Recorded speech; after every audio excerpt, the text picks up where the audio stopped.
The leather-bound account book lay wide open on the wide mahogany desk of the Louisiana plantation. Its pages were brittle and yellowed, softened by the relentless heat and humidity of the bayou country. However, it wasn't the usual data, the tallies of sugar production or the dismal figures on cotton sales, that made the overseer, Vincent Habbard, feel a cold dread creep into his gut as he adjusted his oil lamp closer. His attention was fixed on a separate ledger column, one he had meticulously maintained under strict, quiet instruction, hidden away from the casual glance of visitors or family. This column was tracking an anomaly, a pattern no one dared to articulate out loud, yet which every soul had started to observe. These troubling notations spanned 7 years now, each new entry more alarming than the one preceding it. They noted traits that defied logic. Icy blue eyes, shockingly blonde hair, and skin so pale it only deepened slightly as the children grew older. These children were all born to enslaved women across 3 distinct parishes in the heart of Louisiana. They had different mothers, but they all shared this impossible appearance, looking nothing like their birth mothers, nothing like their recorded fathers, and certainly nothing like anyone else living in the slave quarters. The hushed voices had started to carry. Whispers moved like wildfire from one huge plantation to the next along the Mississippi River. They were carried by the river traders, by the fugitives making their desperate escape, by the house servants who listened intently to the nervous chatter of their owners, and by the old midwives who had delivered these strange, pale babies and felt a deep, ancestral chill run through their veins. Because a father was responsible for these children, a predator who moved with invisibility, leaving absolutely no trace behind save for the indisputable evidence etched into the faces of infants who, by all laws of nature and man, should not have existed. Before we dive deeper into the grim story of Louisiana's most unsettling secret, please take a second to hit that subscribe button below and smash that notification bell. You won't want to miss other intense historical mysteries like this one. Also, let me know where you're tuning in from. Drop a comment with your state or city. Now, let's peel back the layers and uncover the chilling reality of what went down in those Louisiana parishes between 1837 and 1844. This nightmare would span 7 long years, tearing families apart, costing lives, and exposing a calculated, deliberate cruelty so profound that even the most hardened plantation owner would struggle to grasp it. Back in 1837, when the first of these children was born, nobody could yet fathom the true horror they were witnessing. What began as an isolated, unexplainable incident rapidly accelerated into a horrifying pattern that threatened to dismantle the very foundations of Louisiana's planter society. It pulled back the veil on the absolute darkest corners of a system built on the bondage of human beings and showcased how unchecked power could be wielded with total impunity, especially when the law itself was meticulously crafted to protect the man doing the perpetrating. Louisiana in the late 1830s was a place of wild contrasts and sharp extremes. New Orleans was thriving, one of the wealthiest cities in the entire nation.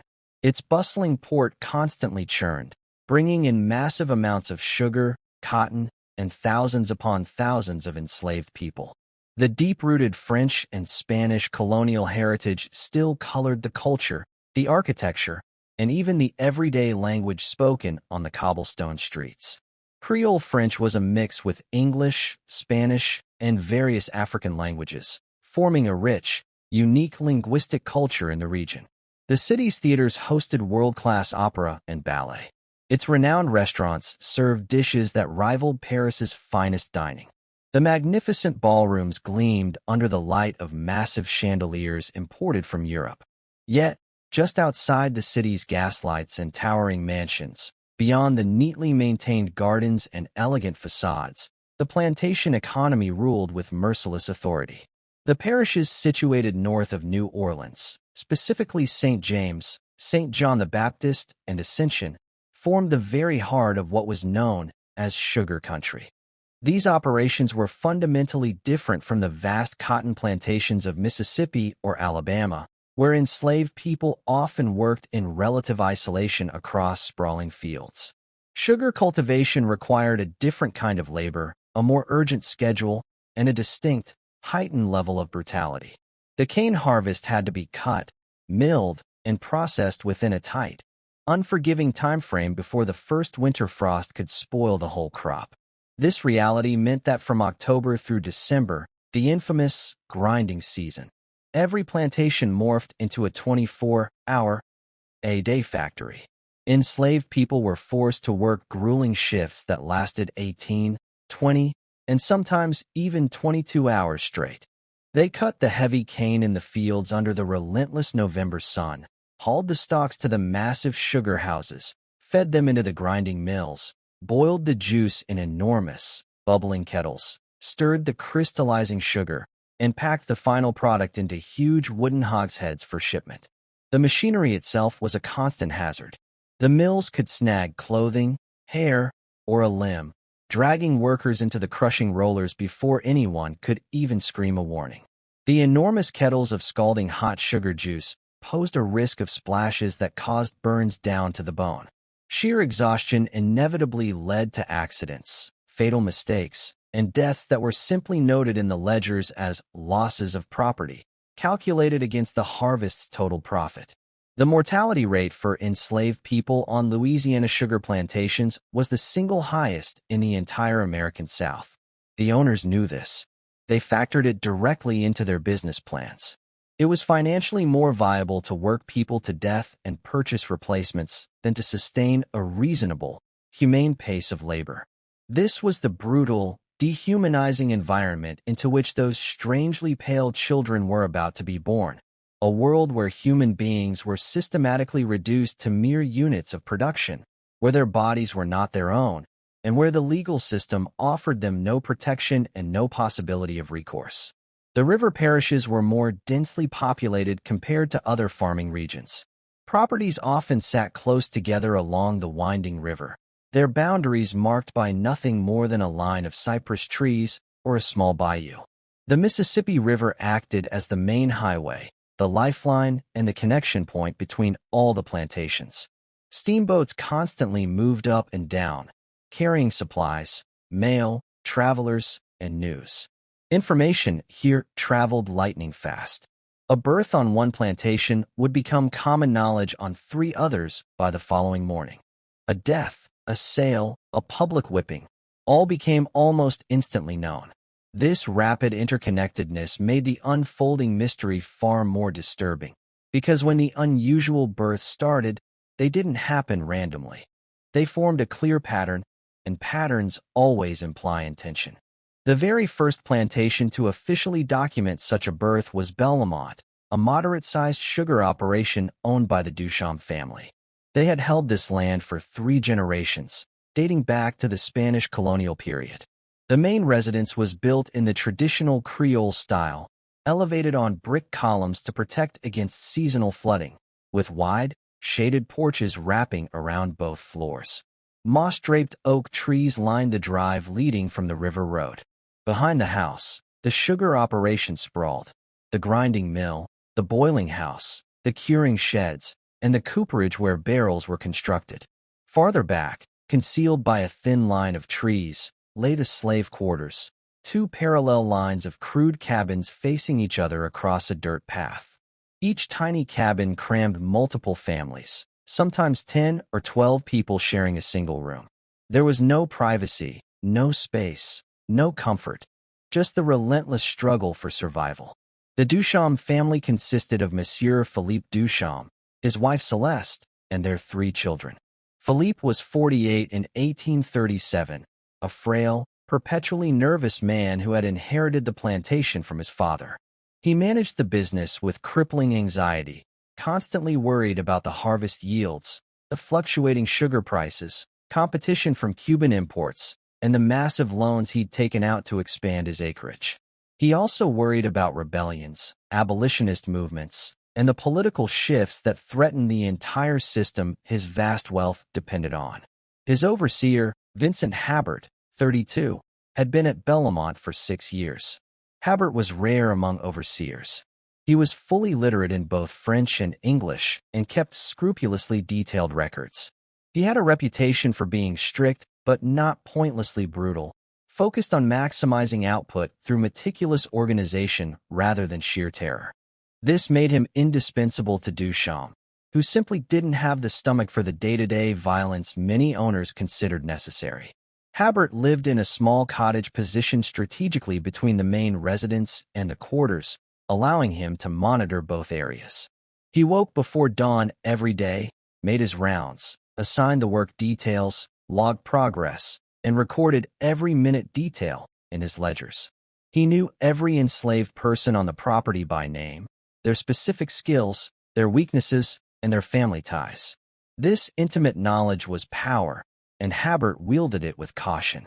It was Habert who first noticed the profound anomaly in March of 1837, and it would be Habert who spent the next 7 years obsessed with finding out what it truly meant. The child was born just before sunrise on March 14, 1837. The delivery was handled by an elderly enslaved midwife named Josephine, who had brought over 200 babies into the world in her 60-something years. Josephine had been born in Saint-Domingue before the Haitian Revolution, brought to Louisiana as a young woman, and had endured everything. The change from French to American rule, multiple changes of ownership, the deaths of her own children, and the endless, back-breaking work of the sugar harvest. She had witnessed every complication and tragedy childbirth could present: breech births, stillbirths, mothers bleeding out on the dirt floor, infants too premature to survive. She had learned long ago to maintain a blank expression, to show nothing, to simply complete the task and move on to the next crisis. But as she cleaned the newborn girl and examined her tiny features in the flickering lamplight, she felt an emotion she had rarely experienced: genuine fear.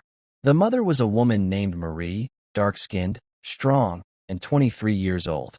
She had been born at Bellemont and knew no other life. Her own mother had been killed in the sugar house when Marie was 12, caught by the grinding mill, her screams abruptly cut short as the machinery dragged her in. Marie had stood 10 feet away, frozen, unable to move, unable to help, able only to bear witness. After that day, Marie became withdrawn. She spoke only when she had to, kept her eyes lowered, and performed her labor without complaint. She had been deliberately paired with a man named Thomas when she was 18, a match orchestrated by Habert to produce children who would legally become the plantation's property. Thomas was a strong, dependable field hand, 25 years old. They shared a corner of a single cabin with 3 other families. Marie had already delivered 1 child, a boy named Jack, now 4. He looked exactly like his parents: dark skin, dark eyes, and tightly coiled hair. He was healthy, bright, and already being prepared for field work. This second child was supposed to look the same. Every expectation of genetics, every observation of how children resembled their parents, suggested this baby would have dark skin, dark eyes, and dark hair. Instead, when Josephine wiped away the birth fluids and held the infant up to the lamp, she saw skin as pale as porcelain, hair so blonde it appeared nearly white, and eyes the startling, clear blue of a winter sky. Josephine wrapped the baby quickly, her mind racing. She was familiar with the old stories passed down by the elderly women, tales of children born looking slightly different, explained by ancient ancestry, by bloodlines carrying latent traits from centuries ago, perhaps from intermingling with Arab traders or Portuguese sailors. But this was completely different. This wasn't just a mildly lighter complexion or slightly looser curl pattern. This infant looked as if she had been born to a European immigrant, not to Marie. The features, the delicate nose, the slender lips, the facial bone structure were distinctly European. When Marie saw her daughter, she didn't speak a single word. She just stared, her physical exhaustion overtaken by something else entirely. Perhaps painful recognition, perhaps grim resignation. Her hands trembled as she accepted the baby, and Josephine watched silent tears begin to track down her face. "Does she remind you of anyone?" Josephine finally asked in a quiet voice. a question loaded with far more meaning than the simple words conveyed. Marie's silence served as a full answer. She held the baby close, rocking slightly, and Josephine saw a deep, profound sorrow in her face that seemed to fill the entire cramped cabin. Thomas arrived an hour later, coming from the fields where he had been working the nonstop night shift during the grinding season. He stopped dead in the cabin doorway when he saw the child, his face draining of all expression in pure shock. "That is not mine," he stated flatly. "She is yours," Marie whispered back. "She is. Look at her. Look at her, and tell me that is my child. Thomas, please. Who is it?" His voice began to rise, becoming dangerously loud. "Who did you?" "No one." Marie cut him off, her voice cracking. "I swear to you, no one. I don't understand this. I don't understand." Josephine quickly stepped between them. "This happens sometimes," she claimed, though she didn't believe it herself. "Old blood coming through. Ancestors from a long, long time ago." Thomas simply stared at the baby, then at Marie, then at Josephine. He finally turned and walked out of the cabin without another word. By noon, the entire population of Belmont knew about the impossible birth. The news ripped through the quarters like a brush fire.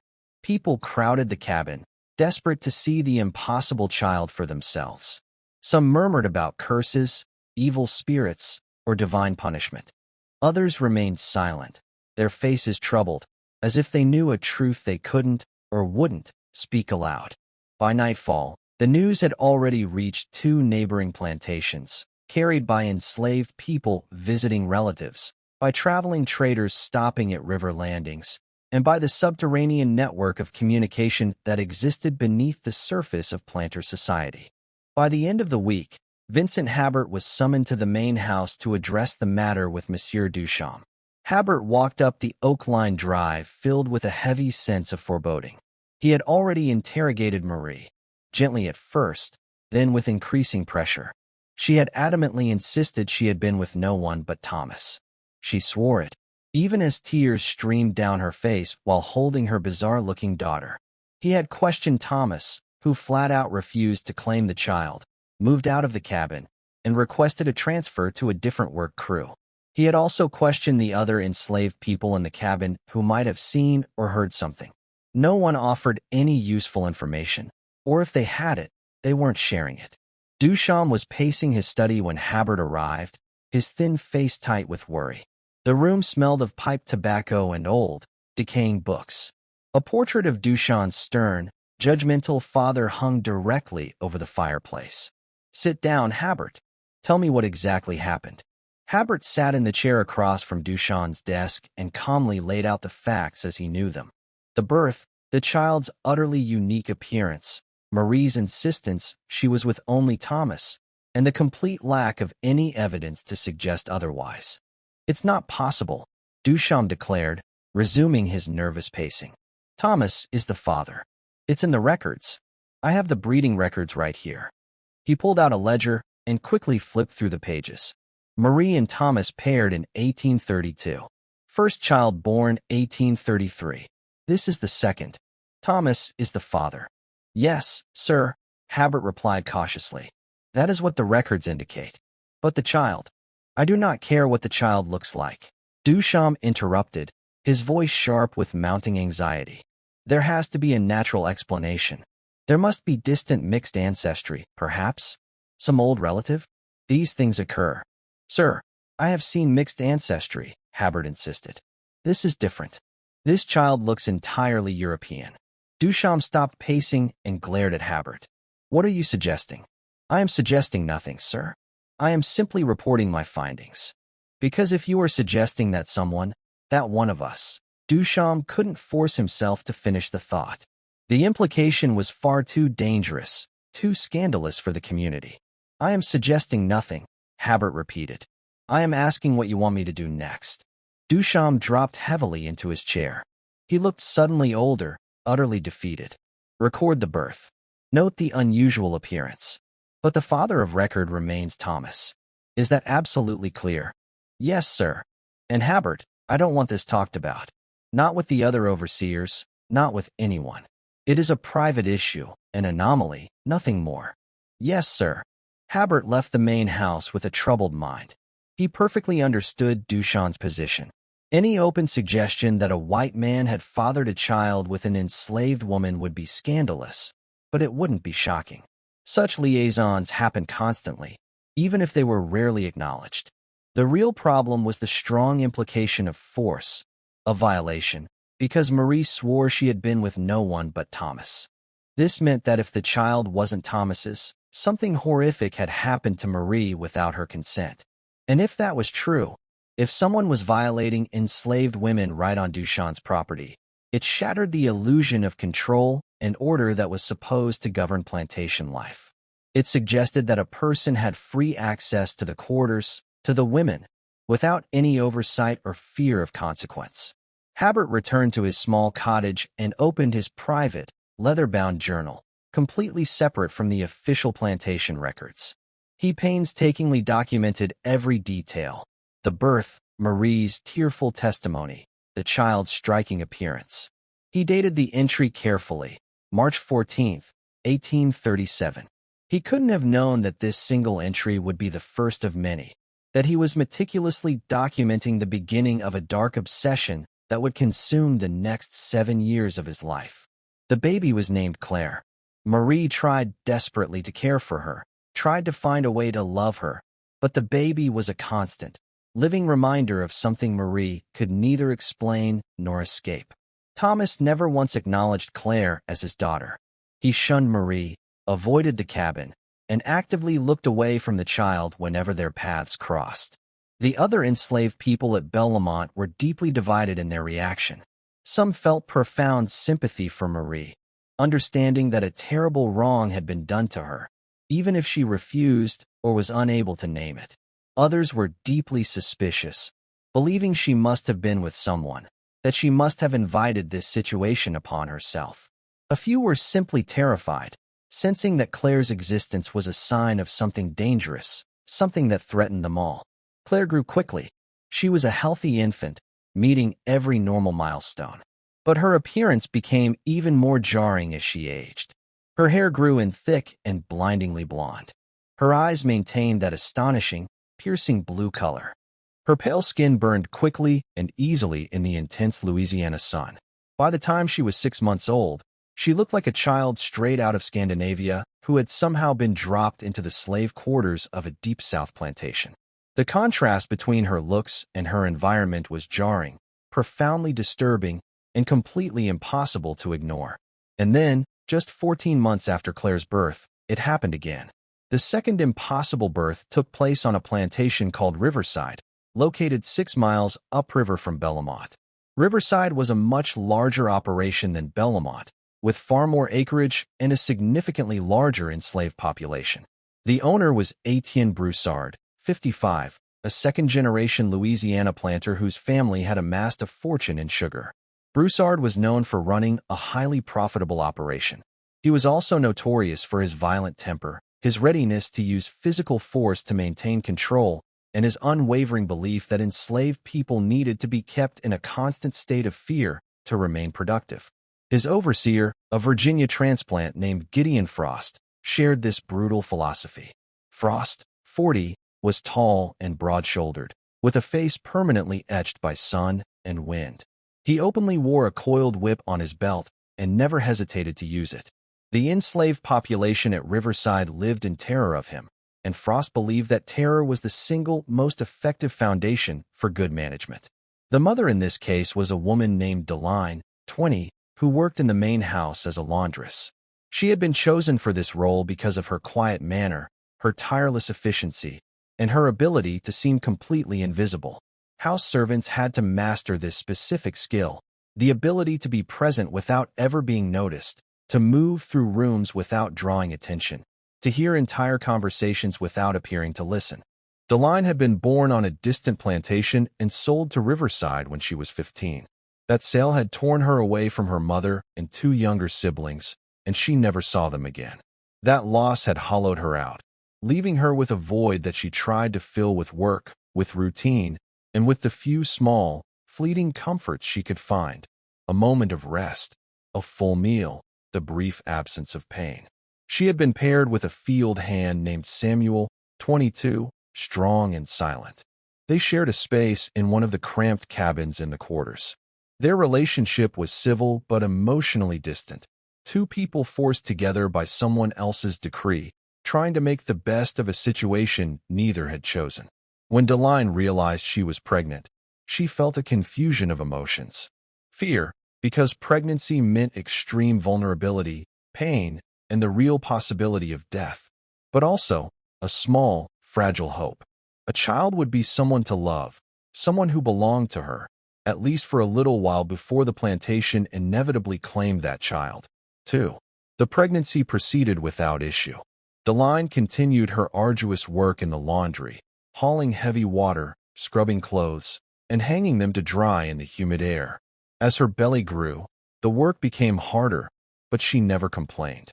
Complaining was a direct route to punishment. She gave birth in May of 1838, attended by the plantation midwife, a woman named Ruth. The labor was agonizingly long and difficult, lasting through the night and into the next day. But finally, the baby was delivered, a healthy boy, crying vigorously. Ruth began to clean the infant, then suddenly stopped, her hands frozen, her face going pale. "What is it?" Deline asked, exhausted, reaching for her son. "What's wrong?" Ruth didn't respond. She simply handed the baby to Deline and stepped back, her expression deeply troubled. Deline looked down at her son and felt the world spin. The baby had impossibly blonde hair, bright blue eyes, and skin so translucent it seemed unreal. He looked nothing like her, nothing like Samuel, nothing like anyone in her family. "No," she whispered. "No, this isn't. This can't be." "Who is the father?" Ruth asked quietly. "Samuel." "Samuel is the father," Deline insisted. "I haven't been with anyone else. I swear it." "Then how do you account for this child?" "I can't," Deline said, tears beginning to fall. "I can't explain it." Samuel was brought in from the fields to see his son. His reaction was immediate and fueled by rage. He stared at the baby, then at Deline, and his face instantly hardened. "You've been with someone," he said, his voice cold and flat. "I haven't, Samuel. I swear. Don't lie to me. Look at him. That is not my child. He is. He has to be. I haven't been with anyone else." "Then who? Who did this to you?" "I don't know," Deline sobbed. "I don't know." Samuel stormed out of the cabin and never came back. He demanded a transfer to a different crew and a different cabin. He never acknowledged the boy as his son. Gideon Frost, the overseer, heard the news within hours.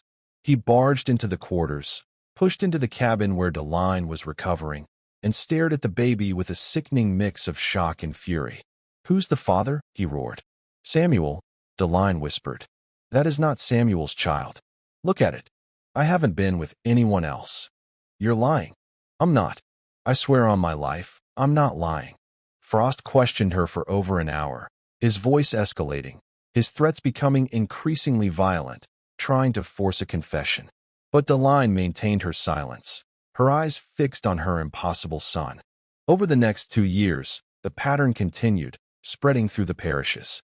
A third child was born, then a fourth, then a fifth, all sharing the same shocking features: blonde hair, blue eyes, and pale skin, all delivered to enslaved mothers who were certain of their recorded partner. Habert, the overseer at Belmont, became utterly obsessed. He meticulously updated his private ledger, carefully mapping the location of each birth on his parish map and noting the dates. He saw a chilling connection. These births only happened in districts where a certain man regularly traveled. The common denominator was not a slave, not an owner, not another overseer. It was Dr. Marcus Levine, a highly respected, Yale-educated physician who served the wealthy planter families across the 3 parishes. Dr. Levine was known for his distinctive appearance, tall and thin, with pale blonde hair that he wore longer than was the current fashion, and strikingly blue eyes that seemed to bore right through people. He dressed impeccably and carried himself with deliberate, quiet control, never raising his soft voice. Habert quickly realized that every single mother who had given birth to one of these impossible children had been examined or treated by Dr. Levine in the months prior to her pregnancy. Habert realized the terrifying truth. The doctor was not just a common predator. He was systematically using his position to violate these women. But when Habert finally gathered his notes and presented his findings, his detailed map, his timeline connecting the births to Levine's professional visits, to a local, respected judge, he was met with disbelief and caution. To accuse a man of Dr. Levine's social standing and power without absolute, undeniable proof would be career suicide for the judge and ruin for Habert. The judge ordered a quiet inquiry, but the system closed ranks. Within 2 weeks, Habert was informed the investigation was closed, insufficient evidence. The matter was to be dropped. Habert received the news with a bitter, sinking resignation. He filed his careful notes away, locked them in his desk, and tried to resume his duties. But the births did not stop. The inevitable confrontation finally occurred years later. Dr. Levine, perhaps convinced of his own untouchability, was eventually forced to face a small gathering of angry plantation owners and the relentless Habert. He waited patiently for the uproar to die down, sipping his brandy. "I grasp your initial shock," Levine calmly stated when he could finally be heard. "But before you condemn me, I request that you listen to my explanation. What I have done, I have executed with a clear purpose and what I believe is perfectly sound reasoning." "Sound reasoning," one owner yelled, his face purple with rage. "You have committed a violation." "I have simply conducted an experiment," Levine interrupted, his voice sharp enough to cut through the noise. "A scientific experiment that, I believe, holds profound implications for our understanding of human heredity and racial characteristics." The room fell silent in confused, horrified disbelief. Levine retrieved a leather-bound journal from a desk. "For the past 7 years," he explained, holding it up for everyone to see, "I have been scientifically studying the question of racial inheritance. Specifically, I wanted to determine whether the physical characteristics we associate with the European race would dominate in mixed offspring." Habert's voice, raw with emotion, finally broke the silence. "These are not experimental subjects. These are human beings." Levine turned to the judge, his expression genuinely curious, as though the question were a philosophical puzzle. "Am I? The law of this state, Judge, clearly states otherwise. The law says these women are property. The law says their children are property. I have violated no statute, broken no law.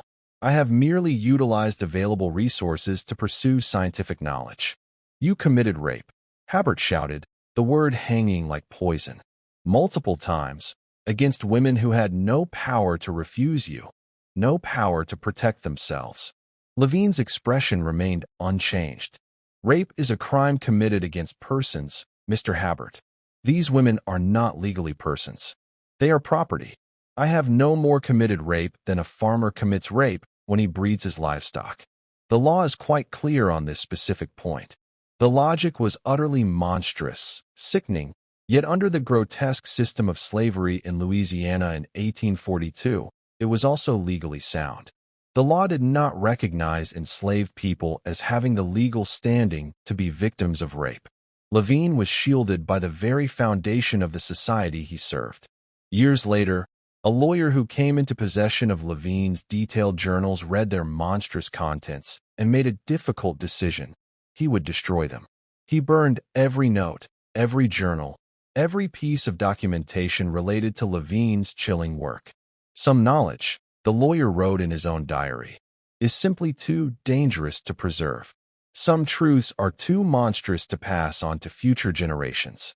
He had destroyed Dr. Levine's work not to protect the doctor's reputation, but to protect humanity from the horrific ideas contained in those pages. But the children remained. The physical evidence of Levine's horrific experiments lived on in the faces of 13 children across Louisiana and an unknown number in Texas.